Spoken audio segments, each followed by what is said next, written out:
this time, I'd like to call this meeting the Alexander County Board of Commissioners into regular session. And this is the third day of August 2026.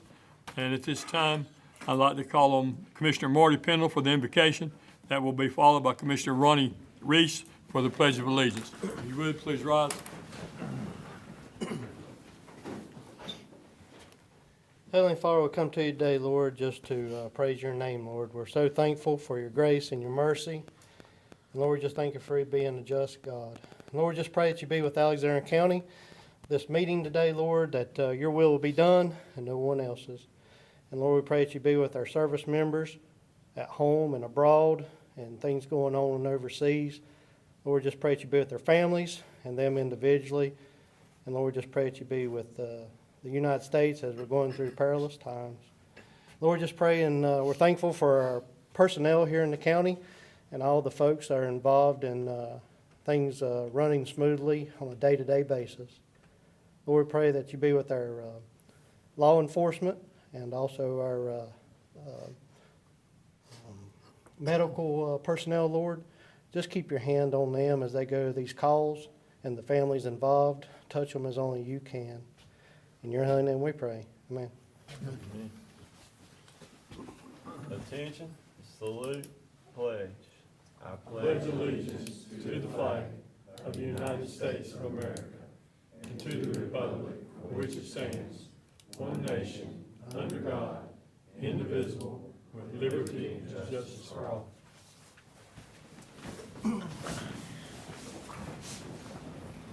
This time, does any commissioner have a report?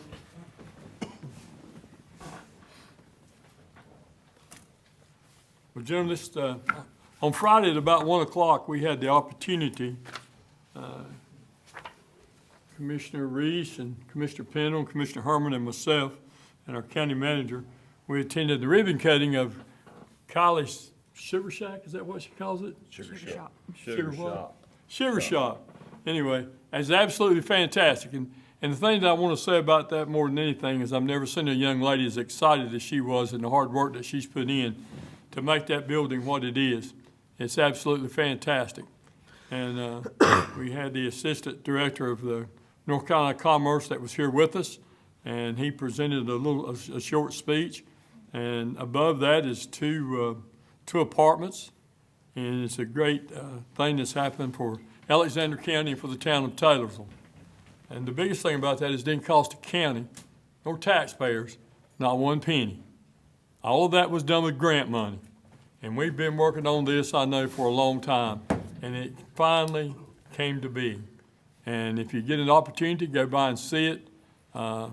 It's one of those things where different organizations and different government entities working together can make something happen and improve the quality of life for folks and also the quality of the way downtown looks and makes it a really good thing. And the other thing I want you to do is I'd just like for you to take a look on each side right here, okay? Over there is the new American flag, and if you look at the top of it, it has the eagle on it. On this side is the North Carolina flag that is here. And Justin, Josh, I'd like to tell y'all thank you for y'all taking care of that day that you got the phone call, and I appreciate it. Good job, well done, and this will represent us here in this building very well. So great job, guys, and thank you very much. Does any other commissioner have anything? Okay. So with that, with the adoption of the agenda, the agenda has been presented to you. I'd entertain a motion at this time. Make a motion we adopt. Second. Motion is made and second. Any discussion? There being none, all those in favor indicate by raising your right hand. Those opposed likewise.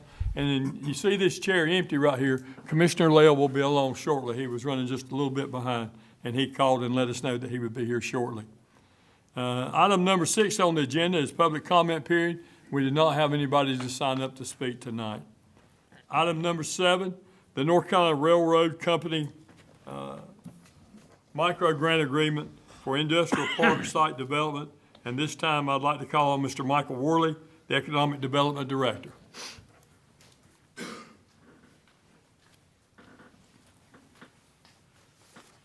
Thank you, Mr. Chairman, Commissioners, tonight it's a pleasure to bring before to you an agreement that I reached out to the North Carolina Railroad Company to seek out a grant for the optional property that you guys took under option in this period for studies in which we are seeking to do.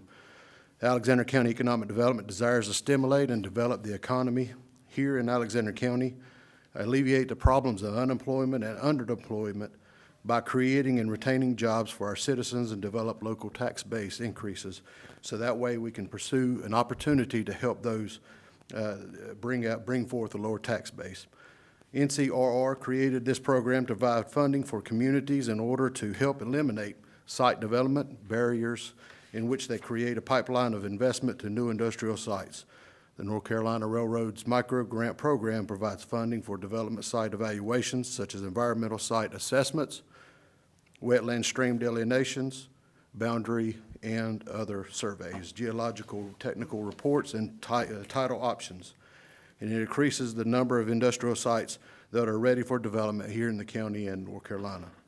Alexander Economic Development identified the site 0062292 and 0067284, brought forth to the commissioners for a public vote for option on the property on W.E. Babb Industrial Drive that requires certain studies and determine whether it could be developed and marketed for potential industrial customers.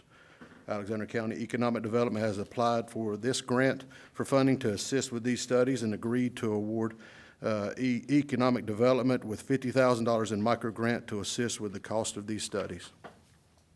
It is desired by Alexander County Economic Development and the North Carolina Railroad to enter this agreement to set forth the business terms and conditions for this micro grant for up to 2 years to do the studies and up to 5 years to make sure that we market to industrial customers and provide opportunity for site development.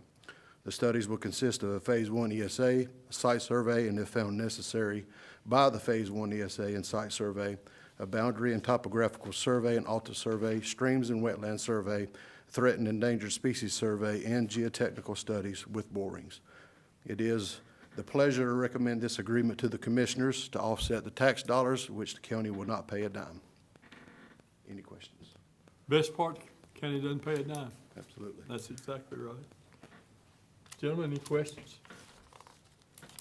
There's a grant from the state, is that where it's coming from? It's coming from North Carolina Railroad. North Carolina Railroad? Yes. Yeah, everything's gotta be studied and engineered and all kinds of preparations, so you can't just go and start doing something, so. Yeah, this is our initial studies to make sure that the property is developable before the county enters into a purchase in which I would bring before you guys, either in the affirmative or the nay if it's not developable. Very good. All right, thank you. Thank you. Gentlemen, I entertain a motion. Make a motion that we approve. Second. Motion is made and second. Is there any further discussion? There being none, all those in favor indicate by raising your right hand. Those opposed likewise. The motion carries. Thank you very much. Don't move. We're gonna hold you up there a little bit. Item number 8 is a public hearing, economic development expenditures, Ardura Professional Services Agreement. Mr. Michael Worley, Economic Development Director, and gentlemen, I'd entertain a motion to open the public hearing. Make a motion to open public hearing for economic development expenditures. Second. Motion is made second. Any discussion? There being none, all those in favor indicate by raising your right hand. Motion carries. Mr. Worley? All right. It is a pleasure once again to let you know that we sent out a request for qualifications in late 2025. And when it was sent out, we found that Ardura was selected because of experience plus the familiarity with Alexander County and the site from past experience here doing work. On pages that you guys have from A1 through A6, you'll see the request for services listed. And these are Phase 1 Environmental Site Assessment, which is the ESA, Natural Resources for desktop review, Preliminary Threatened and Endangered Species Review, Habitat Assessment on Site, Streams and Wetland Determination, Wetland and Stream Delineation Study, and Jurisdictional Determination. We will not, however, on this particular contract, be doing the civil engineering master planning at this phase and at this time because the NCR does not cover that under the grant terms. So that will be handled by our attorney, Ben. The estimated contract cost between $17,000 and $22,000 to be paid for completely with the North Carolina Railroad micro grant. And it is happy to recommend this contract for Adura at this time. Is there any questions? They're familiar with Alexander County?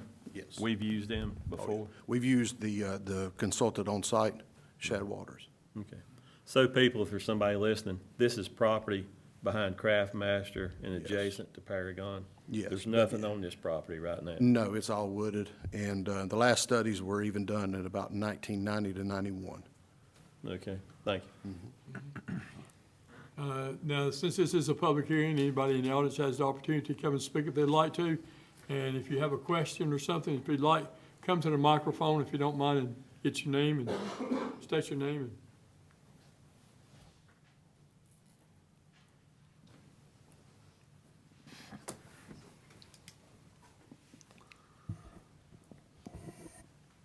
Good afternoon, gentlemen, ladies. I live on the White Plains Church Road. Some of you guys I've spoke to in the past about some of the pollutants that you have coming out of the plastic industries that are around. I get no answers. I've even spoken with the county manager, who told me I was smart enough to figure it out, hung the phone up. Now, I've been in touch with the EPA over this mess. I'm a cancer survivor. I contracted cancer after I moved to 671 White Plains Road. I lived there before you put Paragon Films in Port Alice. Now, my question to you guys is, and to this guy, is what are you planning on developing this land for? You know, there's massive wildlife out there. You have a middle school right down the road, which is an open path of air that comes down that highway straight to that middle school to the football field. But I don't think anybody's ever paid any attention to that. They're wanting to develop. But what about the people that have spent their entire lives working a job and homestead and building homes to live in and get to the point of retirement, and now we have to listen to a pump up there sucking out material in the mornings and the evenings, and I'm told there for Borealis, I followed one of those trucks one day and he went down and hit 77. My only question is, what's in those tankers? Is it a sealed pump when they start pumping it out? Nobody seems to know what's in it. I do know one thing. If you look up the cause of squamous cell carcinoma, you will find that plastic carcinogens do contribute to that. And I've had quite a bit of skin cancer living out in that area. I have a garage I work out of. It's a private garage. I don't even open the door anymore because of the smell that's coming across the hill. But yet, when I talk to Mr. Pennell, I even talked to him over at the election. He said, "Well, Bob, we had a meeting about the noise." I said, "Well, what about the emissions they're putting out?" He never got back to me. And a couple other ones. I spoke to you too, Ronnie. And I spoke to your county manager. And all I got, he told me, he said, "Well, sounds like you're smart enough, you figure it out." So I've done some digging and some research, and I have figured it out. None of those are American-owned companies that you have in there. Now, when do we get to the point, I know my time's thin, somebody tell me when it's about to run out, but when do we get to the point where we're held accountable for the emissions that we put out in this area? I yield back my time for an answer. If you don't mind, please, for the clerk, would you please state your name again, please? It is Robert Sherrill. Robert Sherrill. S-H-E-R-R-I-L-L. Thank you. Thank you. And one other thing I want to add. If you go through the county, most of the elderly people have a lot of skin cancer. And that is something that I have to go to dermo every 6 months. Guys, I used to live on the lake, didn't bother me. That's all I have to say. Somebody needs to be held accountable. And here we are wanting to develop 250 more acres, and you got all these children down here in this middle school. What about their lungs? What about their skin? What about the athletic abilities that they have? Do you see what that cancer did to me? Stop and think before you start digging for money. Mr. Sherrill, I got a question. Go ahead. What did the EPA tell you? Well, I asked the EPA. I think I told you this as well. I said, what kind of permits are they running under? Because I used to manage Dixie Seeding Company down here. And I was under EPA guidelines. And they would just drop in at any given time and put a filter on my sacks. And it was many times I got a ticket for $3-4 grand over a false reading. But I asked them, I said, are you going in there and getting no, they're operating on a permit that they filed for when they opened. Well, look how big they've expanded. Look at all the chemical bins out there. Are you not going out there and No, we don't. No, we don't. No. We walk through there and everything looked fine. Well, I can walk through and close my right eye and everything's gonna look good, you know what I'm saying? But, some of the answers that you get from public officials, I mean, I'll let you come live down on White Plains for a while if you want to. I'll rent it out to you. And you can see for yourself. Any other questions? I think also, in regards to the noise, this might be a, statement or answer for the county manager to make, but did we not send, folks out there at different time intervals on multiple days to assess that? Yes, sir, we did.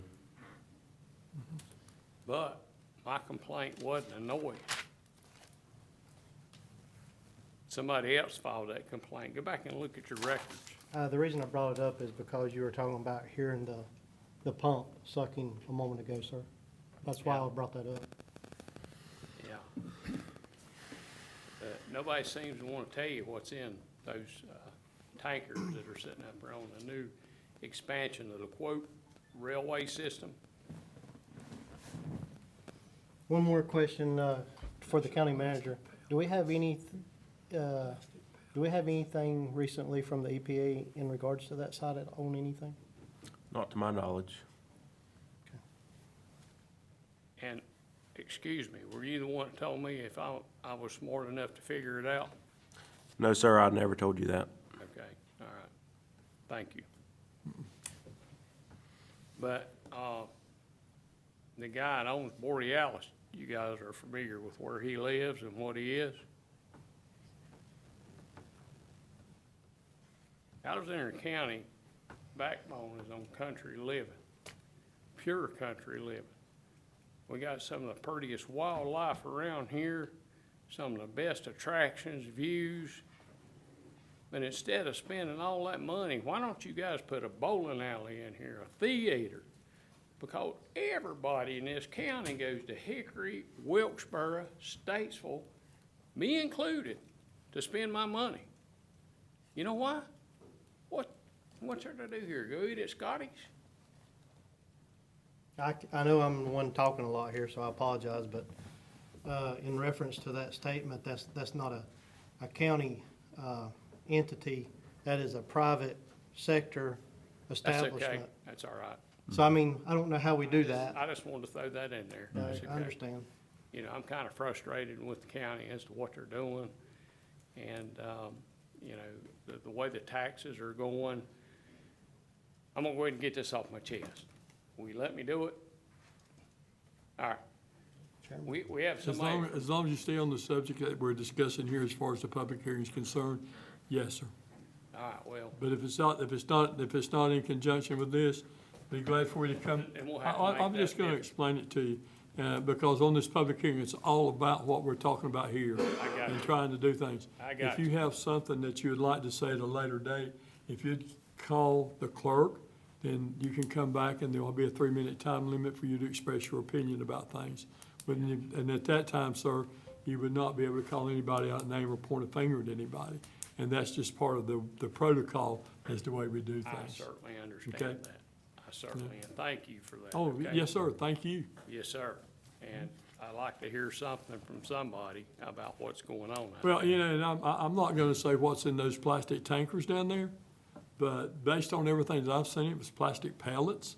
And, I'll be glad to check and see what they are, and, I'll make sure that you get an answer to what's on those tankers sitting down there. Well, sir, we have, may I speak? Yes, Okay, we have videos going back into the winter months when they would burn their stuff off, and I have a person of interest who worked there and was told to burn their stuff off late at night. Anything that was a runoff that had run out of the rail, they was to go back and put them in the incinerator at night. And it looked like white snow coming down. I still have those videos. Anytime you want to see them, I'll be glad to show them to you. Mr. Chairman, can I speak just a minute? yes. What we will do, we'll look at what you're talking about, follow up on it. We need to find out from the EPA, yeah, I guess, if they actually did come out, what they did find. And, but to your point again, you know, when a company's coming, we don't personally go out and, you know, do all of the stuff. But there's companies that are from all different places that come in. But, you know, they should be following all the rules and the procedures, but if somebody's not, you know, and we can say that they aren't, then we can, you know, do something. Well,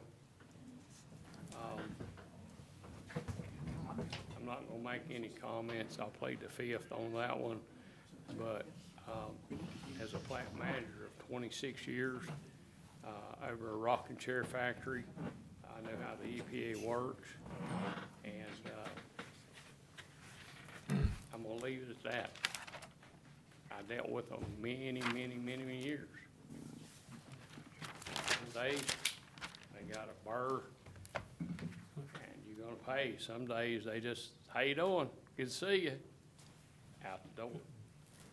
And the 2 kids they sent out there, can I explain to you how he did it? He said, well, I'm gonna walk over here, these bushes that are this high. And there's plenty of open air that comes down and goes right straight back to the mountain where the kids are down there at the school. So he walks right up to these bushes and he holds this meter up. And there's no way the air can get past it because there's a big dogwood tree there and a bunch of evergreens sitting over here.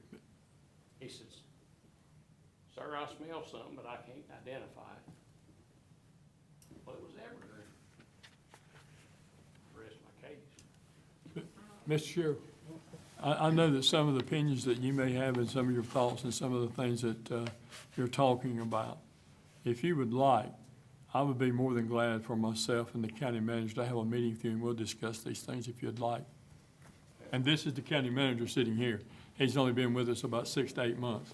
So if you'd like to do that, if you'll call the clerk to the board, we'll be glad to sit down and discuss it with you if you'd like to. Give me a phone number, I'll take it with me. We will. We'll take care of that, okay? All right? Thank you. Thank you. Is there anyone else that has anything they'd like to say? All right. Gentlemen? So at this time, I'd entertain a motion concerning this, hiring these folks to do this. Oh, excuse me. I need to entertain a motion to close the public hearing. Thank you very much. Yeah. Yeah, need a second. Second. Motion's made second. Any discussion? There being none, all those in favor of closing the public hearing indicate by raising your right hand. Thank you very much, gentlemen. So, the economic development expenditures, I entertain a motion to approve the contract with Adura. Mr. Chairman, I make a motion to approve the contract. Second. Motion is made second. Is there any further discussion? All those in favor indicate by raising your right hand. All those opposed likewise, the motion carries. Thank you.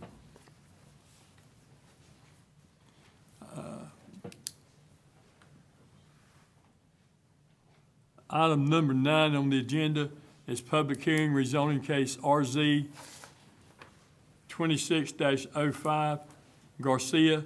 And at this time, I'd like to call on Amy Buckman, County Planner, to present the rezoning case. And at this time, gentlemen, I'd entertain a motion to open the public hearing. Make a motion to open public hearing for rezoning case RZ 26-05 Garcia. Second. Motion's made second. Any discussion? There being none, all those in favor indicate by raising your right hand. Those opposed likewise. Thank you very much, gentlemen. Ma'am. Thank you. So Christian Romero Garcia has petitioned to rezone approximately .89 acres off of Owen Braswell Road in Taylorsville from R1 to R2R with the intention of adding a single-wide manufactured home to the existing parcel. There's already a double-wide there, so this would be an accessory dwelling unit. This would be considered a down zoning. R1 would allow 4 units per acre. R2R allows 2 units per acre. However, he wouldn't realistically be able to get 4 units per acre. We'll get to that. All of the surrounding properties are residential. So when reviewing a rezoning, we have to look at if it is consistent with a comprehensive plan. Both R1 and R2R have the primary use of being residential properties. They promote the development of a diversified and balanced mix of land uses. And again, both residential with potential small-scale commercial, rural commercial opportunities with a special use permit would be allowed. And to direct growth to areas where essential services and infrastructure are present and protect sensitive natural areas and key historic cultural resources from extensive development. So this lot currently has a double-wide manufactured home on it. Public water is available, but not sewer, so it would require septic. There is also no state-maintained road frontage to the property, so it is accessible through a private driveway easement. And it's also located in the water supply watershed 4 protected watershed area. So all of these things would limit any development potential on the parcel. And to mitigate any negative impacts of new development. So when looking at the future land use map, this site is located in the urban services area. The urban services area in the comprehensive plan is described as using a wide range of residential densities. And over the long term, those policies should favor higher density development consistent with natural constraints and the availability of urban services. At the same time, policies and regulations should protect existing, less intensely developed communities. So again, this is in the water supply watershed area, so therefore it has limited development potential, so it does have some economic factors there. We also must make sure that it is consistent with the Alexander County Land Development Code, which has stated goals of providing adequate air and light, preventing the overcrowding of land, avoiding undue concentration of the population, lessening congestion on roads, and to secure safety from fire, panic, and dangers. And this, and any future development any future development will be required to adhere to all of the county's regulations and policies. So, another thing that we evaluate is the full range of uses. So R1 does allow higher density, site built only. R2R is a lower density, but would allow for both double wide and single wide manufactured homes. This zoning would be considered a spot zoning. So looking at the map, you can see R2R is kind of the darker tan color. So it does not actually adjoin the parcels. So this would be considered a spot zoning. Spot zoning is allowed as long as reasons are given for how it's consistent with the comprehensive plan and that it doesn't negatively impact surrounding land use or the neighborhood character. There are other single wides. There is a double wide on the property, so there is other manufactured homes nearby, so we don't feel like it will negatively impact the character of the neighborhood. So staff feels this rezoning is reasonable based on the limited development potential of the parcel. Again, due to accessibility only through a private driveway, the water supply watershed designation, and lack of public sewer. And additionally, the comprehensive plan does state that the county should support the creation of accessory dwelling units as a mean to have starter homes, supplement income, and reduce sprawl into more rural communities. So this rezoning would allow for the addition of an accessory dwelling unit on a parcel with otherwise limited development potential. And as a R2R or even an R2 zoning would not be able to be subdivided. It would only be able to be used as an accessory dwelling unit. So it went before the planning board on July 9th. They voted to send a favorable recommendation to the board. So if you have any questions. Mr. Chairman, well, I Yes. just have one. Is there already a mobile home on this property? There is a double wide on the property. So an accessory dwelling unit cannot be more than 75% the size of the principal.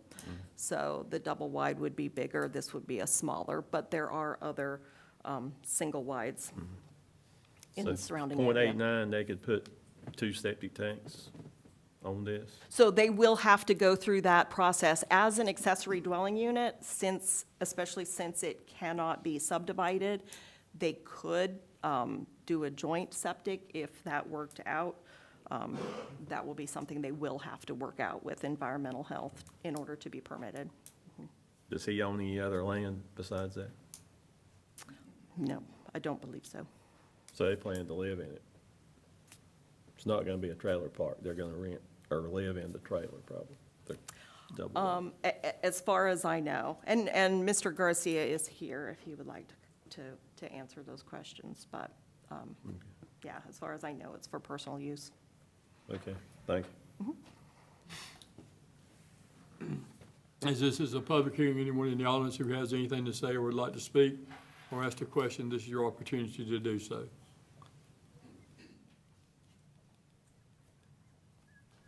How would that affect? Excuse me. If you'd come up to the mic and state your name, please. Thank you. How would that affect the joining property? Not the If you, prop, if you don't mind, if you'd Okay. state your name, please. Sandra Denny. Okay. We live on 24 in Braswell. I'm just asking how would it affect the road frontage property? But we do give road right away. Right. I'll let her, she's the expert, but in my opinion, I don't think it would affect it at all. Yes, so it would not, the rezoning, nothing would change on that. There is limited, so a private driveway easement, no more than 5 homes can be accessed by a private driveway easement, so Yeah, and I'm not sure exactly how many are off of that road, but I believe this is number 4 or 5, so very limited as far as future growth, yeah. It's fine. Yep. I think you would consider it 5, the home place, and then Daniel Molina's owns a place there too. Yes. He's their son. So, and the road frontage, me and my husband own, and then I own the road frontage beside it, and there is a trailer on it. My mother and father lived in it in their older age. So like I said, it would not change any of your zonings. It might change if you wanted to rezone. It would be more consistent with that, but it doesn't really change. If you have a manufactured home there now and you want to replace it, even though it's not allowed, you can replace it. If this had been an existing, if he had one there and he just wanted to replace it, you can do it as long as you do it within a certain amount of time after it's been removed. So, but yeah, it doesn't really change any zoning or uses around it. Mhm. Okay, I just wanted to check on that. Thank you. Thank you, ma'am. Thank you. Anyone else? Mr. Chairman, I would just say, March, I think March of 2025, there was legislation passed in North Carolina pertaining to accessory dwellings on properties. And I saw this information initially through the Home Builders Association. But the purpose of that legislation was strictly trying to help the affordable housing problem. And, you know, I think Yeah. with my day job, I definitely see the need for more affordable housing. Me too. And affordable housing may not be what we all would love to see, but with costs being what they are, you know, people need somewhere to live. And I you know, will we've say gotta- from we've got- this, You know, we have to think, you know, in my opinion, we need to think about, people need somewhere to live, you know, as the primary concern more than, yeah, hey, is it exactly what, you know, and we are what seeing would all more like and to more see in, people. you know, in our neighborhoods. Yeah, we are seeing more and more people that want to live in RVs or want to live in sheds that are converted to tiny homes, and they're not certified, like, they're not inspected and they're not considered safe to live in long-term.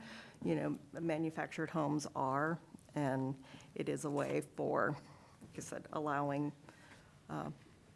supplementary income for some people, you know, if you're living there and it helps you afford your mortgage. But we see a lot allowing children to somewhat leave the nest, or elderly, you know, older care, being able to age at home, so. Well, I spent, I guess, 3 days, week before last, about 45 minutes kind of south, I guess southeast of Greenville, North Carolina. And, you know, just, people talk about Alexander County being rural and small and all that. The county, this was a 7, 8-year-old all-star baseball, county all-star team, qualified to go to the state championship. And then it got rained out, so we stayed in a hotel down there for 3 days for nothing. But I could not, I mean, I just couldn't believe how few stick-built homes there are in that part of the world. And you know, I don't know what percentage, but if I had to guess, in the county that Williamston, North Carolina is in, and I don't remember what county it is, I would say at least 7 out of 10, if not 8 out of 10, homes are manufactured. And I just thought, yeah, I used to think there was a lot of manufactured homes around here, and there, I mean, but compared to, you know, eastern North Carolina farm country,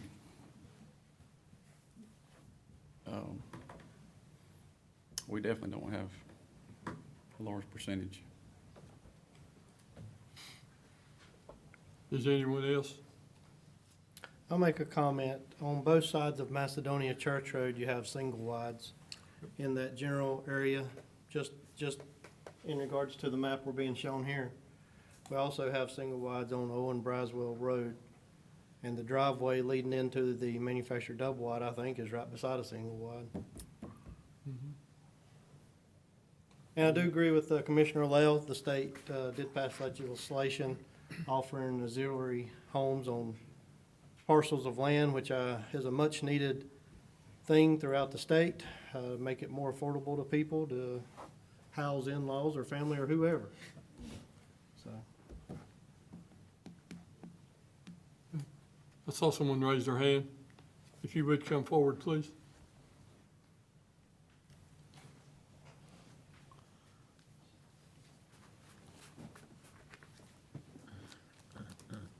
Yes, sir. If you would, state your name, please. Robert Sherrill. I'd like to address maybe the comment that Josh just brought up about, he said he'd like to see more affordable housing.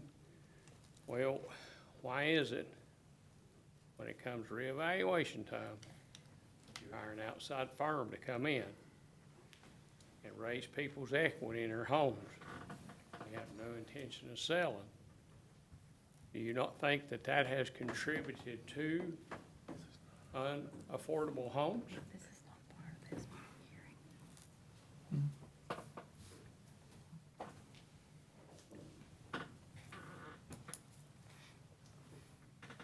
Well, that's a question that could be answered. And I mean, I would just say,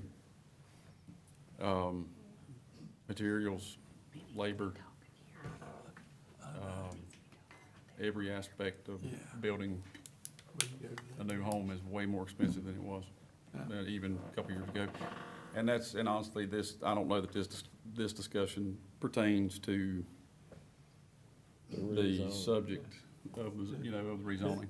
Yes, but you had mentioned that you would like to see more affordable housing. And some of the homes were built back in the 80s, and they're worth 3 times what people paid for them, but they don't plan on selling them, but they're being taxed that amount. Do you feel like that's fair? Well, I'm gonna We didn't intervene. create the system. Huh? We didn't create the system. Well, you're running it. can I- I chime I'm in gonna- here, guys? I'm gonna intervene. Mr. Chairman, can I Absolutely. make a statement? If you'd like to make a All statement, right, if you give me so- 30 seconds. So, 30 seconds? I was gonna say, give me just a second, that's what I Oh, meant, I'm okay. sorry. Okay, here's the deal, okay? All right, we have a public hearing that's coming up here in just a minute on the 2027 schedule of values. That we can talk about the values and what are going down, and how things are going to be, and the schedule for that on. And I think at that time, Mr. Sherrill, would be a good time for you to bring up the subject you just did, and we can talk about that for a few minutes, okay? All right? Understand that. Because it's another public hearing that is not in relationship to the item that we're discussing at this time. And I don't want to feel like I'm somebody sitting up here trying to cut people off, because I'm not.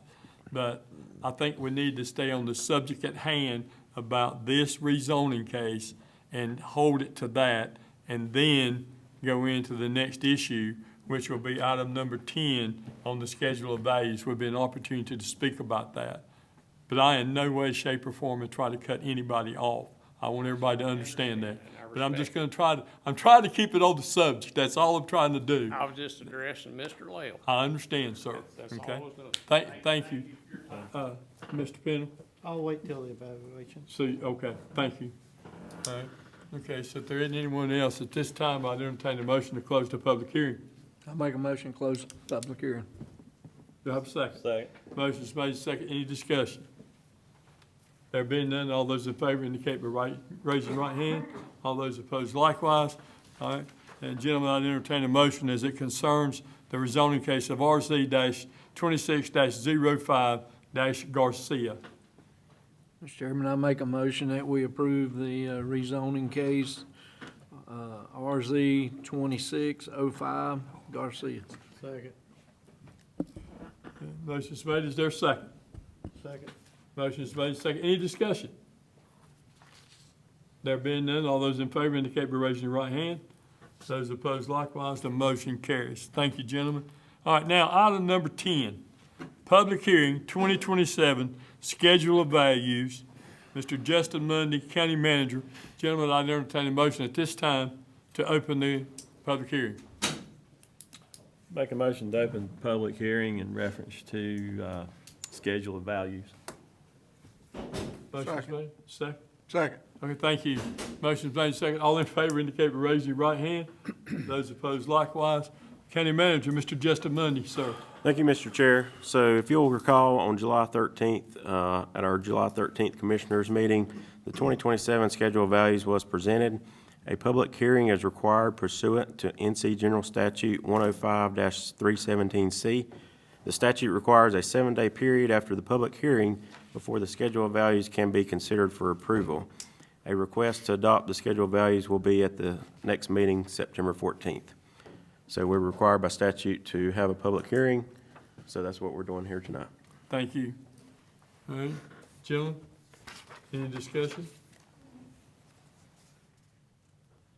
As this is a public hearing, and if anyone has anything that they would like to say or at this time in regards to the appraisal of real property in Alexander County, now's the opportunity. I guess it's the same values we've used for every time we've had to do a reappraisal, revaluation. Excuse me. Doug, would you like to address that? If you don't mind, please. And if you would, you can introduce yourself. Thank you, gentlemen. I'm Doug Fox, Tax Administrator. Each time you do a reappraisal, you have to develop a schedule of values. That's kind of the basis of values. The values are developed through sales and cost of construction and income models, but it's kind of our base of how we start the reappraisal process. And there has to be an adoption of schedule of values each time you have a reappraisal. But Does that this answer is your question? pretty much the same process we've always had. It's not it's that this man- one's changing. No, It's sir, just it's- we do a public hearing. That's right. It's mandatory by the state. Okay. So, Mr. Fox, if you would you explain the process as in why we do what why you do what you do, in determining Right, what so- value should be? So the whole point of a reappraisal is to equalize values. So if our values will soon be 4 years old, and we could be extremely high or extremely low. The whole point is to try to equalize values based off of what the market is saying property's valued in 2027. And that's the whole process for the reappraisal. Who asks and/or requires values to try to be, tax values to try to be equal to tax value? I mean, tax value to market value. Well, the state requires that it be, market value is tax value. So the state of And North Carolina requires that. We get equalized if we're below a certain percentage on certain years. It's kind of tricky how that plays out. We get equalized on our public utility values and other things. So we're required by North Carolina general statutes to do the reappraisal, and our values are supposed to be 100% of the market at the time of the reappraisal. And that's, as you all know, it's a moving target. You're never gonna be exactly 100%. Okay, just one. So we've got to be in a certain percentage, right? If we're not, we're penalized, the county is, with fines or additional charges. No, we get equalized on our public utilities. Basically, they get decreased in value, which essentially just raises taxes the other way. So the public utilities are valued by the state of North Carolina, and if our values are below 95%, and again, in certain years, then the public utility companies get equalized. Okay, thank you. I have a question for you, Mr. Fox. We used to do our reevaluations every 8 years, octennial as required, or 4 years by the state. The state gives the option, 4 years or 8 years. Is that right? You can do a reappraisal every year. Yeah. Most people But they, are mandatory. mandatory every 8. Okay, so we used to do, and I was on this board when we did, every 8 years. And then when the economy just, and values just went through the roof, that hit us on our octennial year, right? Yes, So sir. when we had our reevaluation, everybody felt the values were elevated, which they were elevated from the previous 8 years, yes. So I know that I was sitting on this board when we heard from the community that, hey, we don't want 8 years, we want 4 years. We don't want, if there's gonna be a hit, we don't want such a big hit. I heard that a lot, to say the least. So I know that the board voted to change it to 4 years because that's what the citizens wanted.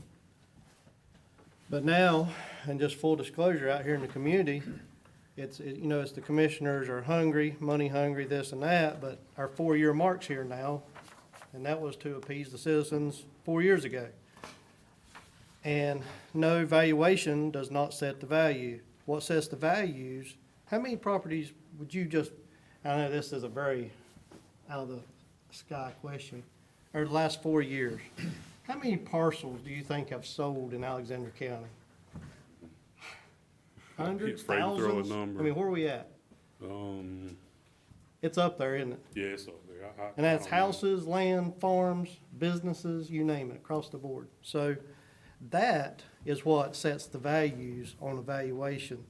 It's our citizens selling their property to whoever comes along and says, hey, even though you're asking 200,000, I'm gonna give you 220 for that house because I really want it.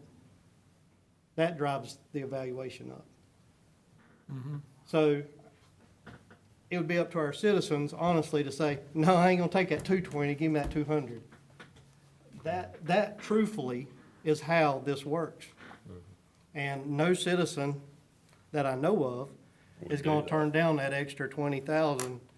And I have seen that time and time again in this county and surrounding counties over the last, ever since we had the boom. So, and you can disagree with that or not, you can go back, but the facts are there. All the facts are there to show what I just said. And on the audit, are we audited on our evaluation? We have to report to the state. They compare sales to tax value. And how do they audit that? I'm curious. It's a random sample. So they pull certain properties just out of, They send us a random sample of deeds and say, find the first sale in this range of deeds, send it to them, what the tax value is. and if you're out of a certain percentage, what happens? Well, it's the equalization of the public utilities. Okay. Okay. I think that's it for me. Thank you. Anyone else? Well, since we're on clarifying, I'd just like to say that, there's probably a couple of people here, commissioner-elect and filing to run for commissioners. Being a county commissioner does not give you a free pass on property tax, or anything. Whatever everybody else pays, that's what we pay. We get no money out of it. Only thing we get is services, and that's what it provides, is services for the county. So, just, I'll throw that out too. Okay, thank you. Mr. Chairman, I'm gonna make one more, Okay. and this is You know, people that know me, I own my own business.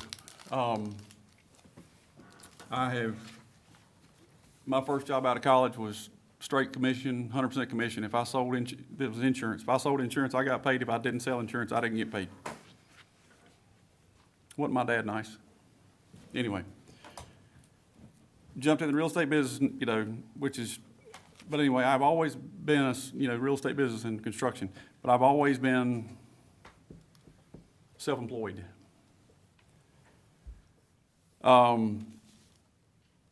What little bit of, I want to use the term retirement that my wife and I have is in real estate. How many of you pay property tax on your 401k every year?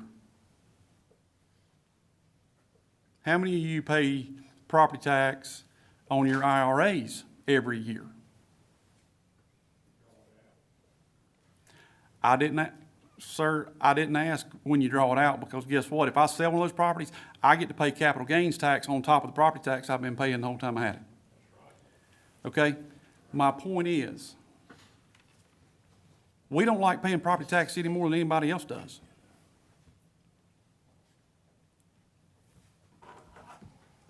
And like Commissioner Reese said, but there is a certain level of funding that Alexander County requires to provide the services that are provided.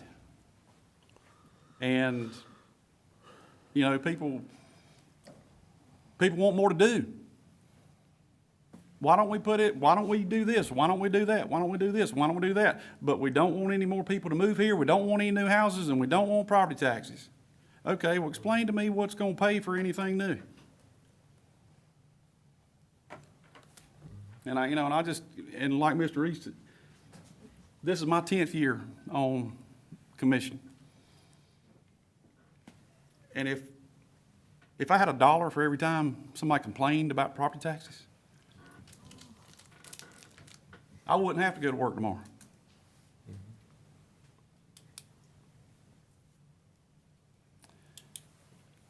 And honestly, if you look at it, compared to some other places, I think we're in pretty good shape in what we get for what we pay as citizens. But that's just, and one other comment I thought while Mr. Pennell was talking. The property tax system is based on free market capitalism, which is what the United States was founded on. That's the reason the United States, if you look at GDP, gross domestic product, did you know the state of California? The state of California's gross domestic product is there are only 3 countries in the world with gross domestic products bigger than the state of California. Oh wait, and the first one is the United States. There are only 2 countries in the world, and you're welcome to check this and look at it all you want to, because I'm a nerd and I check stuff like that when I can't sleep at night.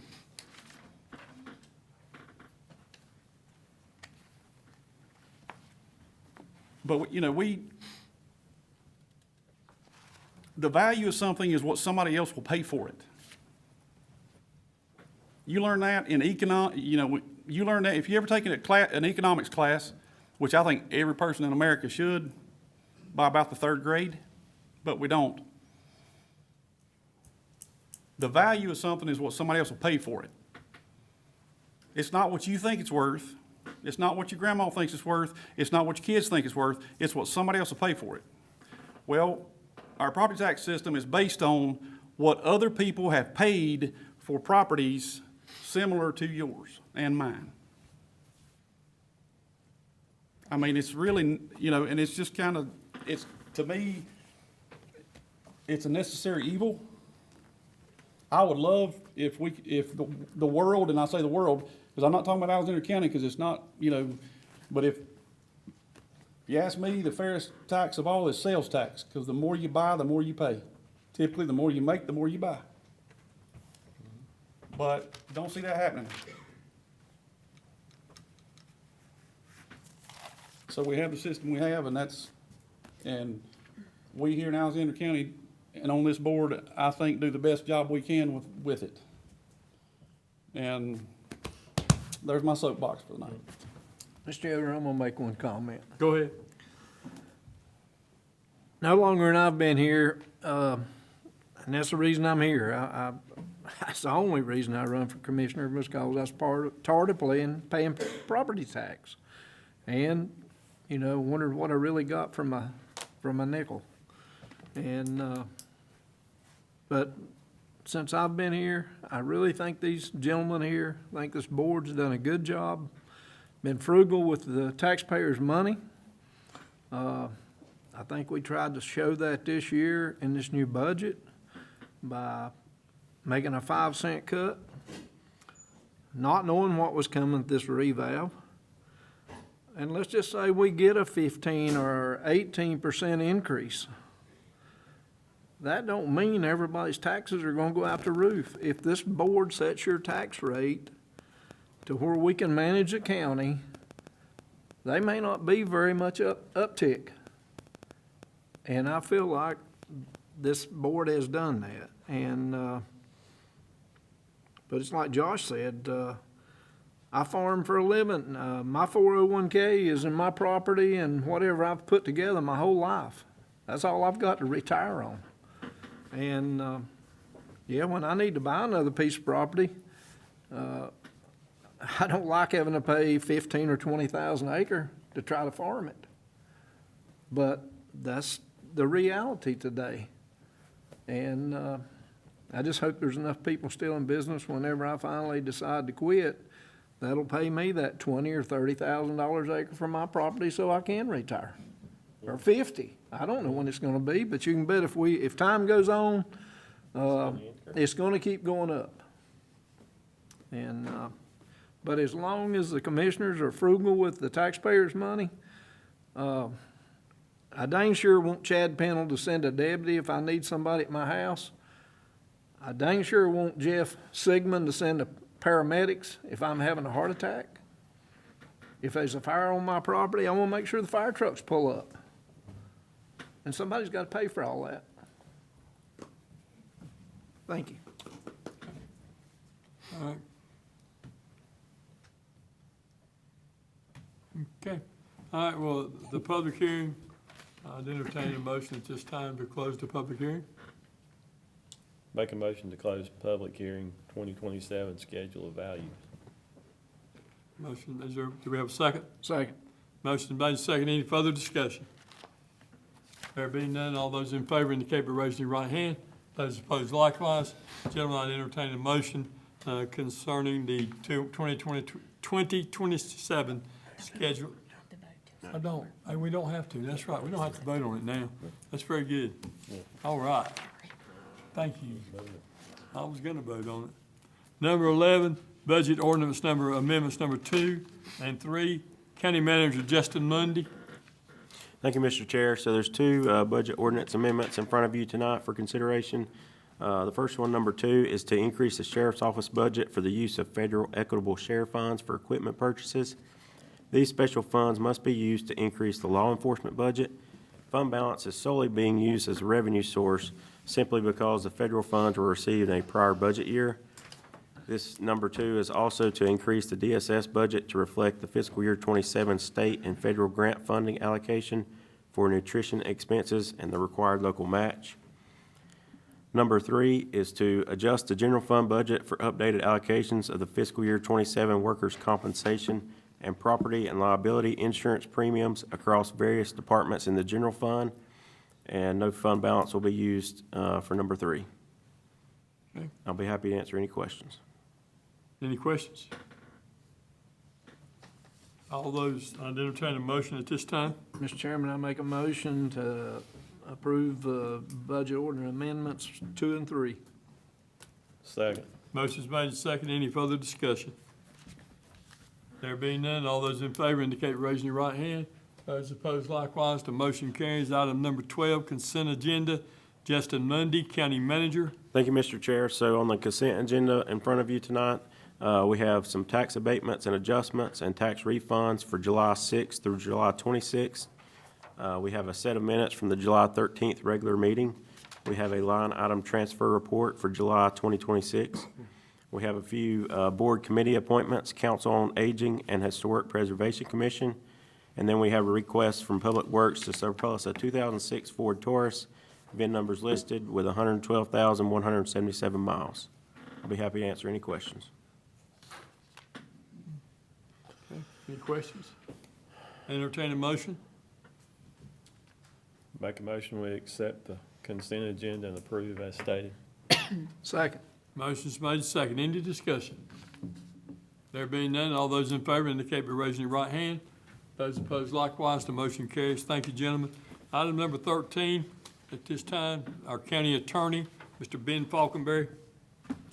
Thank you, Mr. Chairman. Commissioners, at this time, I ask for a motion to go into closed session pursuant to General Statute 143, 318, 11A, 4, and 5, in order for the board to discuss matters relating to the location or expansion of new industries or businesses in the area, including any potential agreement on a tentative list of economic development incentives that may be offered, or to instruct the public body staff on negotiating positions to be taken on behalf of the county in negotiating the price and other material terms of contract or proposed contract.